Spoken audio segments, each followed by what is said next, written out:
নমস্কার। মুক্তকণ্ঠের পক্ষ থেকে আপনার কথা নিয়ে আমি আশিস বসু। আজকে প্রথমেই শুরু করি, থাম্বনেলটা তো দেখেছেন, সেই উল্লেখ নিয়েই প্রথমে শুরু করি। সেই রামনবমীর যে পাথর ছোড়া, সেইটা নিয়ে। তাহলে প্রথমেই একটু শুনুন, তারপরে আবার বলছি। ঘটনা ঘটেছিল, তৃণমূল কংগ্রেসের একাধিক নেতার নাম যুক্ত ছিল। ডালখোলাতেও তৃণমূল কংগ্রেসের একাধিক নেতা ছিল। মমতা বন্দ্যোপাধ্যায় মিনিমাম মুখ্যমন্ত্রী হিসেবে দায়িত্ব তো পালন করেননি। তার দল যখন এই বিজেপিকে কোণঠাসা করার জন্য রামনবমীর মিছিলকে আক্রমণ করে বসলেন, তারপরে সামান্যতম তিনি ন্যায় বিচার তো দেওয়ার চেষ্টাই করেননি। উল্টে আমার আপনার ট্যাক্স পেয়ারের টাকা ব্যবহার করে দিনের পর দিন আদালতে লড়াই করেছেন কি করে এনআইএ তদন্তটা আটকানো যায়। তদন্ত আটকানোর জন্য মরিয়ার চেষ্টা মমতা বন্দ্যোপাধ্যায় করেছেন। আজকে কিন্তু আমি আপনাকে খুব পরিষ্কার করে বলতে চাই যে যেভাবে শুভেন্দু অধিকারী এনআইএ তদন্তের কনটেক্সটে ধরে আজকে মূল চক্রীকে ধরলো, অর্থাৎ সাকির আলী এবং তার যে সাংসদ স্ত্রী, তাকে যেভাবে ধরলো, আমার কিন্তু মনে হয় যে সারা পশ্চিমবাংলায় এই বার্তাটা গেল। গতকালই আপনি জানেন বিধানসভাতে গুন্ডা দমন আইন পাস হয়েছে। ঘটনা চক্রে আজকে যেভাবে ধরা হলো সাকির আলীকে এবং অপরূপা পোদ্দার কে আপনি বলুন তো। 2019 সালের নির্বাচন, লোকসভা নির্বাচন শেষ, বিজেপি জিতে গেছে, সেই অবস্থাতে রিকাউন্টিং করিয়েছিল কিছু করে, সামান্যতম 300 না 400 ভোটে জয় নিয়েছিল এবং জয়ের সার্টিফিকেটটা কার্যত ছিনিয়ে নিয়েছিল। গায়ের জোরে অর্গানাইজ ক্রাইম করে সেটাকে চ্যালেঞ্জ করে আদালতে হয়েছিল। 19-এর লোকসভা নির্বাচনে যে কায়দায় অপরূপা পোদ্দাররা জিতেছিলেন, সেখান থেকে তো ওদের সাহস বেড়েছিল। তারা ধরেই নিয়েছিলেন যে এই ধরনের ক্রাইম করে বাঁচা যায়। কিন্তু আজকে কিন্তু অন্তত পক্ষে পরিবর্তনের সরকার এটা সবক শেখাচ্ছে যে তুমি অন্যায় সেদিন যে করেছিলে তার থেকে তোমার পার পাওয়ার কোনো সুযোগ নেই। উত্তর দিনাজপুরের ডালখোলাতে চলে অশান্তি। সেই মামলায় এনআইএ তদন্তের নির্দেশ দেয় হাইকোর্ট। এবার সেই মামলাতে এনআইএ গ্রেপ্তার করলো অপরূপা পোদ্দারের স্বামী সাকির আলীকে। শুধু সুমনাকে একা দোষী নয়, একই বাড়িতে স্বামী স্ত্রী একসঙ্গে থাকছেন, কাজেই অপরূপা পোদ্দারও একই দোষের দোষী। কয়েকদিন আগেই জাহাঙ্গীর খানের স্ত্রী লোকজোট জড়ো করে তার স্বামীকে ছাড়ানোর মরিয়া চেষ্টা করেছিলেন। পরে জাহাঙ্গীরের স্ত্রী রেজিনাকে গ্রেপ্তার করে পুলিশ। আর এবার রিশাদ পুলিশকে ধাক্কা মারায় অপরূপা পোদ্দারকে তলব করেছে শ্রীরামপুর থানা পুলিশ। রামনবমীর মামলায় রাজ্য সরকারের ভূমিকায় তীব্র ক্ষোভ প্রকাশ করেন বিচারপতি জয় সেনগুপ্ত। বলেন, কলকাতা হাইকোর্টের নির্দেশকে চ্যালেঞ্জ করে আপনারা লক্ষ লক্ষ টাকা খরচ করে সুপ্রিম কোর্টে গেছেন। সুপ্রিম কোর্টের রায় আপনাদের বিপক্ষে গেছে। এখন আর কোনোভাবে এই আদালত আপনাদের মামলার পক্ষে ঝুঁকবে না। রাজ্য সরকারের উদ্দেশ্যে বিচারপতি নির্দেশ দেন, আগে এনআইএ কে নথি হস্তান্তর করুন, তারপর দেখব। পদের মধ্যে তৎকালীন তৃণমূল সরকারের বিরুদ্ধে উঠেছিল এনআইএ তদন্তে অসহযোগিতার অভিযোগ। 2023 সালের সেপ্টেম্বর মাসে রাজ্য সরকারের বিরুদ্ধে অসহযোগিতার অভিযোগ তুলে হাইকোর্টে যায় এনআইএ। রামনবমীতে অশান্তির মামলায় অনেক তথ্য দেওয়া হচ্ছে না বলে অভিযোগ তোলে তারা। রামনবমীতে হামলা করবে, মানুষজনকে মারবে, রাম ভক্তদের কষ্ট দেবে, তাকে তো গ্রেপ্তার করতেই হবে। একটা জিনিস এর মাধ্যমে পুরো বার্তা দিচ্ছে প্রশাসন, পুলিশ, যে সন্ত্রাসবাদের কোনো ঠাঁই পশ্চিমবঙ্গে নেই। শুনলেন রাজনৈতিক বিশেষজ্ঞ বিশ্বনাথ বাবু কি বললেন, আপনারাই বিচার করুন।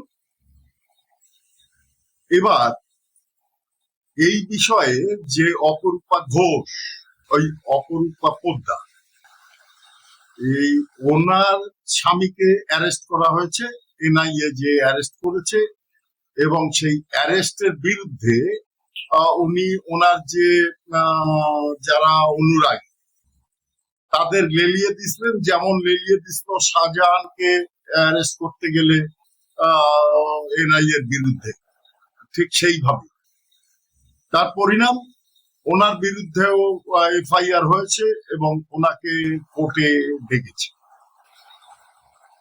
একটু শুনুন উনি কি বলেছে। রাজপাট পেলেও দাদাগিরি কমেনি প্রাক্তন তৃণমূল সাংসদের। শুধু তাই নয়, পুলিশকে ধাক্কাও মেরেছেন অপরূপা পোদ্দার।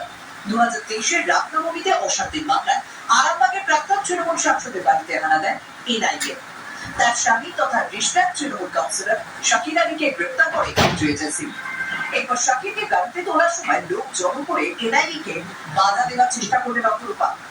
2023-এর কেস আইভাবে করা হলো, এইভাবে করা হলো, এর বিচার উপরওয়ালা করবে, এর বিচার জনগণ করবে।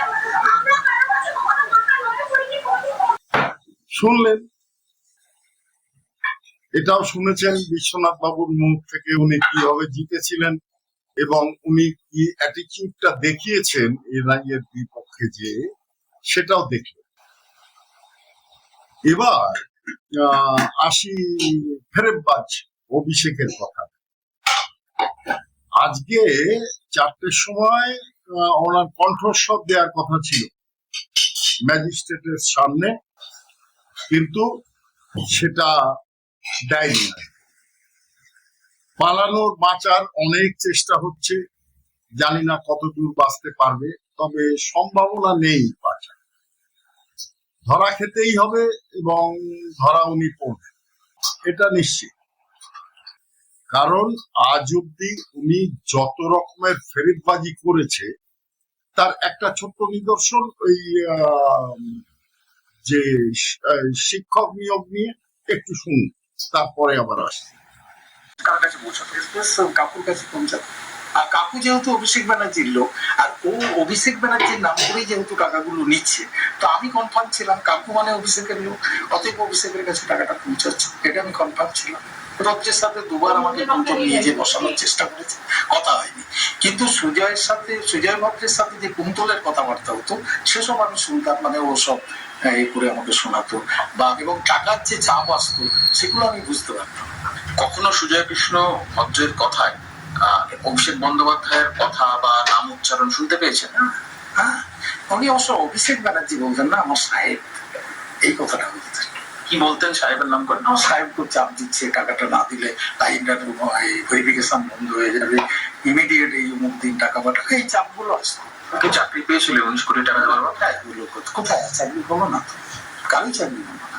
আপনার মতে এই নিয়োগ দুর্নীতির মাথা কে? ও পার্থ চট্টোপাধ্যায় নাকি অভিষেক বন্দ্যোপাধ্যায়? না না, দেখুন, সব দুর্নীতির মূল মাথা যদি বলা যায়, অভিষেক ব্যানার্জির নির্দেশ ছাড়া এত বড় একটা প্রাতিষ্ঠানিক দুর্নীতি হচ্ছে, এটা উনিই দুর্নীতির মাথা। আজকে ধরুন আমি অভিষেক ব্যানার্জিকে একটা চিঠি লিখেছিলাম, যেটা আমি সুমিত রায়ের কাছে পৌঁছে দেওয়ার জন্য আমার সাথে যে নীলাদ্রি ঘোষ যে অ্যারেস্ট হয়েছিল ওর হাতে দিয়েছিলাম। ও বললো আমি একে দিয়েছি, কি বলে অয়ন বলে ওনার যে অ্যাসিস্ট্যান্ট, তাকে দিয়েছি। কিন্তু যেভাবে হোক চিঠিটা পৌঁছেছে, বা এত বড় দুর্নীতি চলছে সারা রাজ্যে, অভিষেক ব্যানার্জি কি জানতেন না? আর আমি যে চিঠিটা পাঠিয়েছিলাম কোথায়, তার তো কোনো রেসপন্স পেলাম না। আমি ডিটেলস লিখেছিলাম এই ঘটনা, কুন্তলের এই সমস্ত ঘটনা, এবং আপনার নাম করে এই যে কোটি কোটি টাকা তুলছে, এই ব্যাপারটাও আমি অভিষেক ব্যানার্জিকে জানিয়েছিলাম। আরেকটা বিষয়, অভিষেক বন্দ্যোপাধ্যায় যদি মাথা হয়ে থাকেন, তখন তো মমতা বন্দ্যোপাধ্যায় মুখ্যমন্ত্রী, তিনি কিছু জানতেন না, বা আপনাদের তরফ থেকে কোনো চেষ্টা করা বা তিনি আটকানোর চেষ্টাও তো করতে পারতেন না। কিন্তু উনি সবই জানতেন, আমার ধারণা উনি সবই জানতেন, এটা হতেই পারে। মমতা ব্যানার্জি জানতেন না, এটা হতে পারে না। যে বলছেন দুর্নীতির মাস্টার মাইন্ড, এখনো সে জেল কেন, তাকে কোনো মামলাতে গ্রেফতার করা হয়নি, এটা নিয়ে কি বলবেন? এটা নিয়ে দেখুন, আমার তদন্তকারী সংস্থাকে আমি যেহেতু সহযোগিতা করেছি এবং ওরা খুব অ্যাক্টিভ, তা আমার মনে হয়েছে যে তদন্তের ক্ষেত্রে আরো কিছু ঘাটতি আছে, আরো তদন্ত হওয়া দরকার আছে। অভিষেক অ্যারেস্টটা উচিত ছিল। উচিত। এবার অভিষেককে অ্যারেস্ট করতে গেলে তার তো তথ্য প্রমাণ পাওয়া দরকার। আমি যেটা বলছি যে কাকুর কাছ পর্যন্ত টাকা গেছে, কাকু এবার অভিষেকের সাথে কি করেছে সেটা তো আমার জানা নেই। টোটাল ব্যাপারটা আমি যা দেখছি, মাস্টার মাইন্ড অভিষেক করেছে। শুনলেন কিভাবে টাকার লেনদেন হতো। আমার এই ক্লিপিং গুলো বিভিন্ন সংবাদ মাধ্যম থেকেই নেওয়া, কারণ আমি তো বানিয়েও বলতে পারি। তাই প্রচারিত সংবাদ মাধ্যম যেগুলো জনসাধারণের সামনে সর্বসম্মতিতে স্বীকৃতভাবে প্রকাশ করেছে, সেইগুলোই আমি আপনাদের সামনে তুলে ধরব। খুব বিপাকে পড়েছে এই পিসি আর ভাইপো, রেহাই নেই। ভাইপো তো এখন বাড়ির সব দেয়ালের উপর দিয়েও পাঁচিলের উপর দিয়েও আলাদা ব্যারিকেড তৈরি করছে, যাতে বাড়ির ভিতরের কিছু দেখা না যায়। সেটাও একটু দেখুন। রবীন্দ্রসঙ্গীতের সাথে একটু ডিজেও বাজবে, ডিজে তো বাজবেই, এমন জোরে বাজবে কান ঝালাপালা করে দেবো। ভোটের আগে মঞ্চ থেকে আওয়াজ দিয়েছিলেন, ভোটের পরের পর যদিও রাজ্যে ডিজের আওয়াজ শোনা যায়, উল্টে যত দিন এগিয়েছে বক্তার আওয়াজও কমেছে। জনতার দরবারের বদলে অভিষেকের ছোটাছুটি এখন শুধুই আইনের দরবার। আমার গলা কেটে দিলেও জয় বাংলা বেরোবে। আমি অন্য ধর্মকে বলি, আমার গলা কেটে দিলেও জয় বাংলা বেরোবে। ডিজে মামলায় আদালত একটা রক্ষা কবচ দিয়েছে, কিন্তু শর্ত ছিল তদন্তের সহযোগিতা। সেটা নিয়েও সমস্যা, তদন্ত আদালত বলে দিতে পারে না। সোজা মতো আওয়াজের নমুনা দিতেই হবে। আদালতের দরজা বন্ধ। দলের অন্তরেও আওয়াজ শোনার লোক কমছে, বরং প্রচার পরিমাণ বাড়ছে। আমাকে একটা সেন্ট্রাল এজেন্সি একবার আমার রিকোয়েস্ট করেছিল, আপনার একটা ভয়েস স্পেস দেওয়া হবে, তার জন্য একটা কনসেন্ট চাই, দেবেন। আমি দেখতে চাই ভয়েস স্পেস জিনিসটা কি হচ্ছে, একটা রুদ্রশ্বাস নানা রকম যন্ত্রপাতির আওয়াজ পড়ানো হচ্ছে মারাত্মক ব্যাপার। জাহাজের কৌতূহল থেকে আমি কে আস্তে আস্তে দিয়েছি, আমি যা সেটাই জানি, আমি যা চাইবো সেটাই জানি। সেটা কোনো ধাক্কা পড়েছে, ডিনায়ার করে মিস করছেন বলেই এখনো বাস্তবটা মেনে নিতে সমস্যা হচ্ছে, যে কারণে কোর্টের অযথা উগ্রপন্থী করছে না, কোর্ট প্রতিবাদ রায় দিচ্ছে। সেখানে তিনি খালি পালিয়ে পালিয়ে বেড়াচ্ছেন, আর বিদেশে যাবেন করছেন। যান সাদা এবং একটাকে অভিষেক নাকি দশটাকে অভিষেক কি একটা বিজ্ঞাপন নেবেন। কর্মীদের ডাকে সাড়া দেওয়ার কথা অভিষেক বলছেন বটে, কিন্তু বাড়ির সামনে যে ভিউ কার্টেন লাগিয়ে দেওয়া হলো, মানে দরজার ভাগটাও বন্ধ। তাহলে কর্মীদের জন্য কি শুধুই নেতার আওয়াজ বরাদ্দ, যে আওয়াজ আবার তদন্তকারীদের দিতে আপত্তি? রিপোর্ট টিভি9 বাংলা। আমি 3 দিন আগে একটা ভিডিও করেছিলাম, এই যে ধর্মতলায় যে 21শে জুলাইয়ের কি ব্যবস্থা হবে তাই নিয়ে। আমি ওখানে সন্দেহ প্রকাশ করেছিলাম যে কেউই সম্ভবত অনুমতি পাবে না। ঠিক তাই, পুলিশের তরফ থেকে জানিয়ে দেওয়া আছে ওখানে 144 ধারা চলছে, 2 মাসের জন্য চালু। এর ভিতরে ওখানে কোনো রাজনৈতিক জমায়েত হবে না। যদি কোনো রাজনৈতিক জমায়েত হয় তাহলে পুলিশ তার আইনি ব্যবস্থা নেবে। ওই যে বলেছিলেন না কি মহুয়া ম্যাথি, ওই আর এক ফেরেববাজ যে গুচি ব্যাগ লিপস্টিক এইসবের জন্য তার যে গোপন পাসওয়ার্ড সেটা বিদেশিদের কাছে বিক্রি করে, সেই মাল যাকে সাসপেন্ড করে দেওয়া হয়েছিল সংসদ থেকে, পরবর্তীকালে তৃণমূল তো চোরেদেরই দল আবার দিয়েছে তাকে টিকিট, আবার ওই শয়তানি ছেঁচড়ামি করে জিতেছে। তবে 29-এ লম্বা লম্বা লেকচার মারছে, 29-এ উনি আর থাকবেন না, উনি চিরতরে মুছে যাবেন। এরপরে আসছি অভিষেকের চোখ। এর চোখে কি হয়েছে ভগবান জানে, যা ভারতে চিকিৎসাই হয়। বিদেশ থেকেও ভারতে আসে চিকিৎসার জন্য, দুবাই থেকে অন্যান্য দেশ থেকে শুনেছি ভারতে আসে চিকিৎসার জন্য, আরব রাষ্ট্র থেকে। আর ছেঁচড়া বাংলাদেশের কথা তো ছেড়েই দিলাম, ওরা আজকে গালাগালি দেবে, কালকে পায়ে ধরে এসে হবে ভিসা দাও চিকিৎসা করাবো। এদিকে পা চাটবে যে চীনের পাকিস্তানে, ওদের কথা ছেড়ে দিই, ওদের ধর্তব্যের মধ্যে আনতে। তো ভারতে নাকি অভিষেকের চোখের চিকিৎসা হয়। আসল ব্যাপার পালিয়ে যে ভানুয়াতু বা ওই ওখানে কোথায় একটা দ্বীপ কিনেছে, লক্ষ লক্ষ কোটি টাকা বিদেশে হাওয়ালার মাধ্যমে নিয়ে গেছে, সেই টাকা দিয়ে বাকি জীবন ফুর্তি করবে সেই চিন্তায় ছিল। কিন্তু সেটা তো হবে না, সম্ভব না। কারণ বিচারপতিরা বুঝে গেছেন এই ফেরেববাজ, এই ফেরেববাজি করে একবার পালালে আর ফিরবে না। তাই তার বিদেশ যাত্রার উপরে স্থগিতাদেশ, যেতে পারবে না বিদেশে। এখানে তো সিআইডি, ইডি, সিবিআই এদের এই ঝামেলা মেটাবে না ওই করবে। তারপরে তার যে পিএ ছিল সে তো পলাতক, কারণ সে ধরা পড়লে সব ভাণ্ড ফেটে যাবে। এখন তাকে জীবিত রেখেছে কিনা সেটাও একটা বিষয়। যাই হোক, সেটা তারা বুঝুক, জীবিত কি মৃত আমাদের তাতে কিছু আসে যায় না। ধরা পড়লে সুবিধে হতো, আমরাও জানতে পারতাম এই অভিষেকের ফেরত বাসটা ভাণ্ডটা ফাটবে। ধরা পড়বে, যদি বেঁচে থাকে ধরা পড়বে নিশ্চিত। আর জানি না, কোর্টরা তো এই ডিম ছড়া হ্যানত্যানের উপরে অনেক রকমের ইয়ে করেছে, প্রতিরোধ করতে বলেছে। তাতে অভিষেককে হাফ প্যান্ট পরিয়ে কোমরে দড়ি বাঁধিয়ে ওই সেই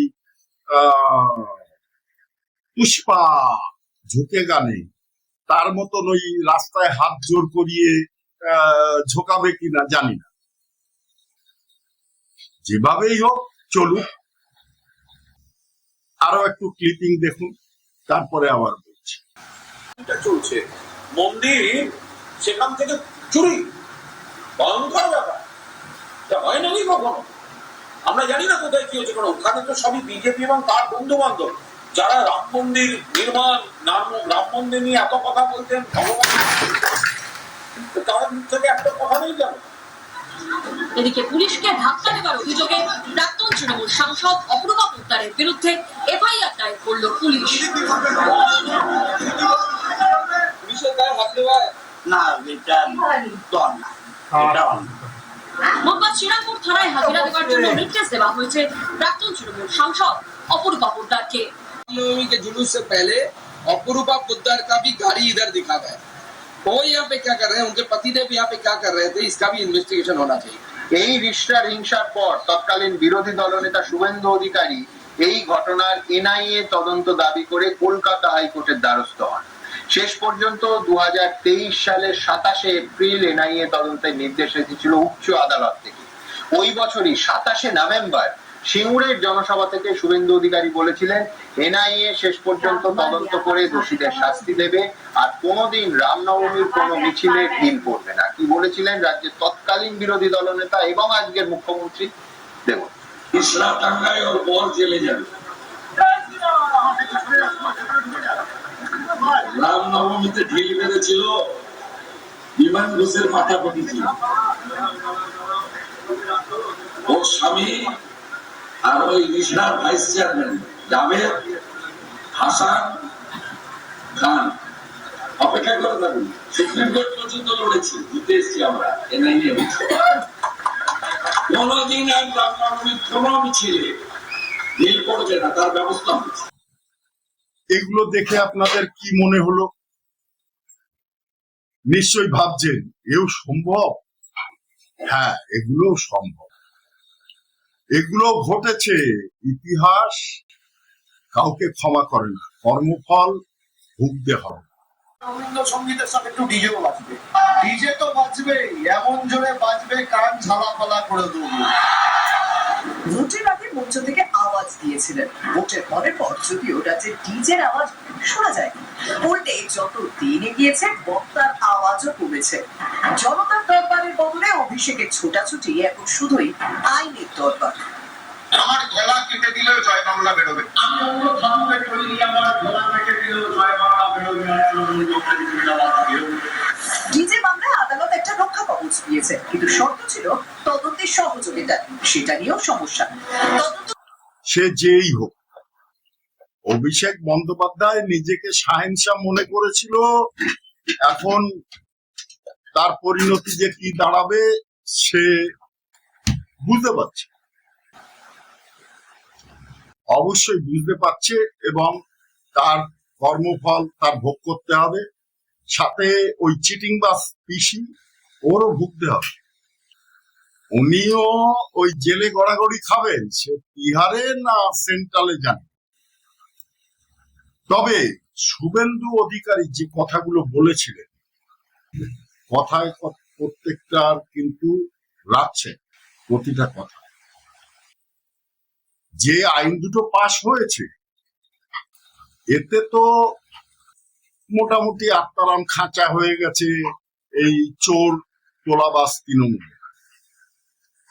আরো কত কি বেরোবে জানি না, আপনারাও দেখবেন, আমিও দেখব। যাক, সবাই ভালো থাকবেন, সুস্থ থাকবেন। পারলে আমার এই চ্যানেলটাকে, ছোট্ট চ্যানেলটাকে সাবস্ক্রাইব করবেন, লাইক কমেন্ট করবেন, যাতে আমি উৎসাহ পাই, যাতে আপনাদের সামনে আরো কিছু তথ্য নিয়ে আসতে পারি। নমস্কার, ভারত মাতা কি জয়, জয় হিন্দ, জয় শ্রীরাম।